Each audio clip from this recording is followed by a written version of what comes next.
నా గార్డెన్లో పెరుగుతున్న బీరపాదు వచ్చేసి ఇదేనండి. కింద టబ్లో వేశాను. ఇలా మొత్తం పందిరిలాగా అల్లుకుంటుంది. ఇదిగోండి బీరకాయలు కూడా స్టార్ట్ అయ్యాయి. ఇదంతా బీరపాదే.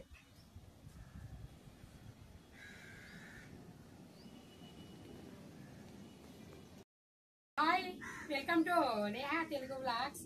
ఈరోజు వచ్చేసి బీరపాదును ఎలా పెంచాలో ఈ వీడియోలో చూద్దాము. అలాగే బీరపాదుకు నేను తీసుకునే జాగ్రత్తలు ఏంటో మీకు ఈ వీడియోలో అయితే వివరించబోతున్నాను. మనము వీడియోలోకి అయితే వెళ్ళిపోదాం. బీరపాదులు వచ్చేసి నేను 4 బీరపాదులు అయితే గ్రో చేస్తున్నాను. టెర్రస్ పైన ఒక 2 బీరపాదులు పెట్టాను. కింద స్టెప్స్ దగ్గర ఒక 2 బీరపాదులు అయితే పెట్టాను.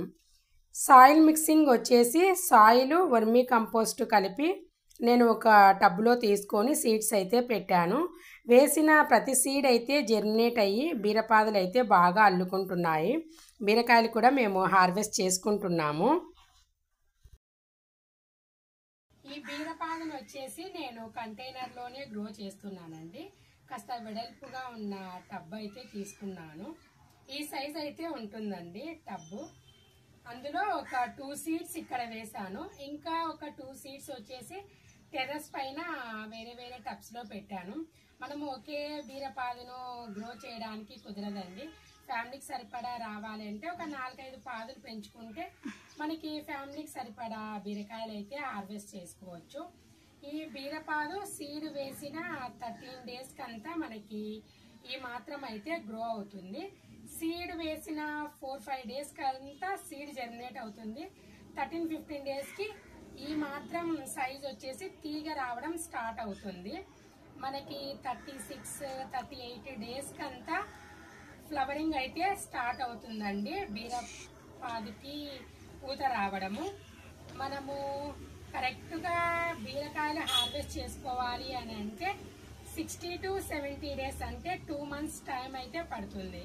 మనము సీడ్ వేసిన 2 monthsకి అంతా 2 months 1 week అలా పీరియడ్ టైంలో బీరకాయలు అయితే హార్వెస్ట్ చేసుకోవచ్చు. నేనైతే బీరకాయలు హార్వెస్ట్ చేసుకోవడం అయితే స్టార్ట్ చేశాను. ఇదిగోండి బీరపాదు ఇక్కడ నుంచి ఇలా పైకి పందిర్లాగా అయితే సెట్ చేశాను. అటు సైడ్ బీరకాయలు కూడా ఉన్నాయి, మీకు అవి కూడా చూపిస్తాను. కింద టబ్స్లో వేసిన బీరపాదు వచ్చేసి ఇలా టెర్రస్ పైకి అయితే ఎక్కించానండి. అక్కడ కొంచెం తీగలు సపోర్టుగా ఇచ్చి పాదుకోవడానికి వీలుగా అయితే పెట్టాను. బీరకాయలు కూడా వస్తున్నాయని చెప్పాను కదా, మీకు చూపిస్తాను చూడండి ఎంత మంచిగా వస్తున్నాయో బీరకాయలు కూడా. నేను ఆల్రెడీ ఒక 2 days బ్యాకే హార్వెస్ట్ చేశాను. ఇది రెడీగా ఉంది హార్వెస్ట్ చేసుకోవడానికి. ఇంకా కాస్త సైజు గ్రో అవ్వడానికి ఒక 2-3 days టైం అయితే పట్టచ్చు. మనము బీరపాదికి ఫ్లవరింగ్ స్టార్ట్ అయిన టైంలో ఫర్టిలైజర్ ఇచ్చుకుంటే సరిపోతుందండి. ఎరువులు వర్మీ కంపోస్టు అలా ఇస్తే బీరపాదుకు బలంగా ఎదగడానికి మనము సపోర్ట్ ఇచ్చిన వాళ్ళమైతే అవుతాము.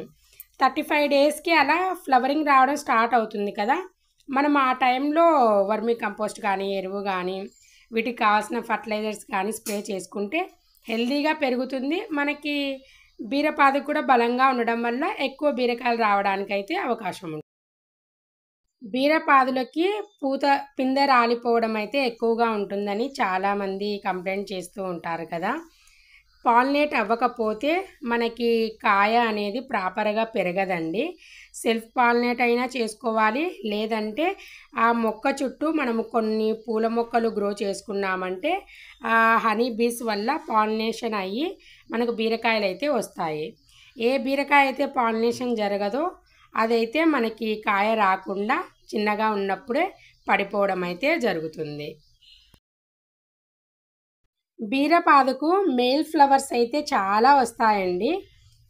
ఈ మేల్ ఫ్లవర్స్ ఫీమేల్ ఫ్లవర్స్ మనకి ఈవినింగ్ టైంలో సన్సెట్ తర్వాత చాలా యాక్టివ్గా ఉంటాయి. ఫ్లవర్ బ్లూమింగ్ ఎక్కువగా కనిపిస్తుంది కదా, మనం అప్పుడు మేల్ ఫ్లవర్ తోటి ఫీమేల్ ఫ్లవర్ మీద పాలినేషన్ చేసామంటే మనము ప్రతి బీరకాయని మంచిగా హార్వెస్టింగ్ అయితే చేసుకోవచ్చు. ఎందుకంటే కాయ కూడా పాలినేషన్ అవ్వడం వల్ల ప్రాపర్గా పెరుగుతుంది కాబట్టి. ఇంకా వీటికి కొన్ని డిసీజెస్ కూడా వస్తాయండి. లీఫ్ మైనర్ ఒకటి, రసం పీల్చే పురుగులు కానీ బీరకాయను గ్రో అవ్వకుండా చేస్తూ ఉంటాయి. వాటికి తగినంత ఫర్టిలైజర్స్ అయితే ఇచ్చుకోవాలి. బీరపాదు వచ్చేసి నేను ఇక్కడ కింద టబ్బులో అయితే పెట్టాను. ఇది ఇలా మొత్తం పందిర్లాగా అయితే అల్లుకుంది. ఇదిగోండి బీరకాయలు కూడా స్టార్ట్ అవుతున్నాయి. నేను ఒక 2 days బ్యాక్ బీరకాయలు హార్వెస్ట్ చేశాను. ఇంకా ఒక 2 బీరకాయలు అయితే రెడీగా ఉన్నాయి. సైజు కూడా చూడండి మాత్రం అయితే వచ్చింది. ఇది ఇంకాస్త పొడవు పెరగని అన్నట్లు నేను ఇలాగే పెట్టాను. ఇంకా అక్కడ బ్యాక్ సైడ్ కూడా ఒక బీరకాయ అయితే ఉంది. వీటికి కూడా మనము తగినంత కేర్ తీసుకుంటే బీరపాదుకు బోలెన్ని బీరకాయలు అయితే పొందవచ్చు. బీరపాదుకు వచ్చే డిసీజెస్కి నేను ఇచ్చే ఫర్టిలైజర్ వచ్చేసి పుల్లటి మజ్జిగ, మనము ఇంకా మధ్య మధ్యలో కొన్ని కషాయాలు వాడుతూ ఉంటాం కదా, నీమ్ ఆయిల్, అలాంటి కషాయాలే నేనైతే స్ప్రే చేస్తూ ఉంటాను. ఈ రసం పీల్చే పురుగులు వైట్ అవి ఉంటాయి కదా, అవి ఉన్నప్పుడు మాత్రం ఆ లీఫ్ మీద ఉన్నప్పుడే నేను తీసి అయితే పక్కన పడేస్తూ ఉంటాను. ఇంకా విపరీతంగా ఉంది అంటే మాత్రము స్ప్రేలు అయితే చేస్తూ ఉంటానండి. పుల్లటి మజ్జిగ, నీమ్ ఆయిల్, ఇంకా కొన్ని కషాయాలు వాడుతుంటాం కదా, అవైతే స్ప్రే చేస్తాను. ఇదండి ఈరోజు బీరపాదుని ఎలా పెంచుకోవాలో మీకు చూపించాను కదా. బీరకాయలు కూడా బాగానే వస్తున్నాయండి. నేను ఒక 2 days బ్యాకే హార్వెస్ట్ చేసుకున్నా అని చెప్పాను కదా. మళ్ళీ ఒక 2 days తర్వాత మనం హార్వెస్ట్ చేసుకోవడానికి ఒక 2 బీరకాయలు అయితే రెడీగా ఉన్నాయి. మనము ఇలా కొంచెం టిప్స్ పాటిస్తూ తగినంత కేర్ తీసుకున్నామంటే బీరపాదుకు బోల్డని బీరకాయలు పొందవచ్చు. మన ఫ్యామిలీకి సరిపడా బీరకాయలు రావాలంటే ఒకే పాదు పెట్టుకోకుండా కొంచెం ఒక 3-4 పాదులు పెట్టుకున్నామంటే ఒకదాని తర్వాత ఒకటి వస్తూ ఉంటాయి. అన్నీ ఒకే టైంలో రావు కదా. మనం అలా 4 పాదులు పెట్టుకోవడం వల్ల మనకి వీక్లీ 2 times 3 times అలా హార్వెస్ట్ చేసుకొని కర్రీస్ అయితే మనము ప్రిపేర్ చేసుకోవచ్చు. ఇదండి వీడియో నచ్చితే లైక్ చేయండి, షేర్ చేయండి, సబ్స్క్రైబ్ చేయండి.